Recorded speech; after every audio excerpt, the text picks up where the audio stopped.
Hello YouTube, it's the poet SP Howarth here. The other day I was listening to Dan Carlin's Hardcore History, which is a podcast I've been absolutely loving recently, totally into it.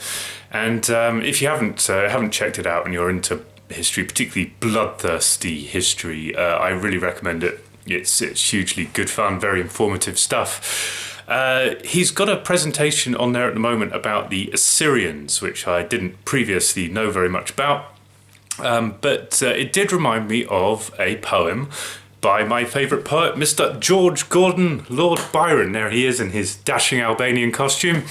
And this is a dashing Assyrian poem. I think in this it perfectly illustrates Byron's love of tales from antiquity, his love of the exotic, melodramatic kind of... melodramatic, exotic kind of moments are very Byronic, I think. I think that if Byron was around today, he'd have probably loved things like the music of Iron Maiden. He'd have loved sort of 10-minute long Iron Maiden songs with lots of guitar solos, all about famous battles and things. I think he would have loved the movies of Ridley Scott. I think he would have loved movies like Gladiator and Kingdom of Heaven and even that Exodus one they made the other year. But this is the destruction of Sennacherib, the Assyrian king who tried to capture Jerusalem. In the poem, of course, because it follows the biblical narrative, the Assyrian army is just completely destroyed by some kind of godly curse. You know, the Hebrew god smites them all in some way during their sleep.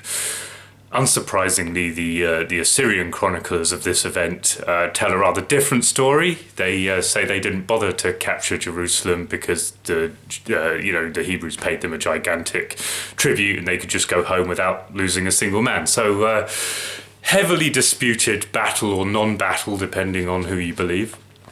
But we're not really here to argue the toss about military history. Fascinating though military history is, this YouTube channel isn't about military history, nor is it about theology, I'm glad to say. It is about poetry, and this is the brilliant poet Lord Byron's brilliant poem, which I also love because it's just got such a terrific thundering metre to it. Here we go. The Assyrian came down like a wolf on the fold, and his cohorts were gleaming in purple and gold, and the sheen of their spears was like stars on the sea, where the blue wave rolls nightly on deep Galilee. Like the leaves of the forest when summer is green, that host with its banners at sunset was seen.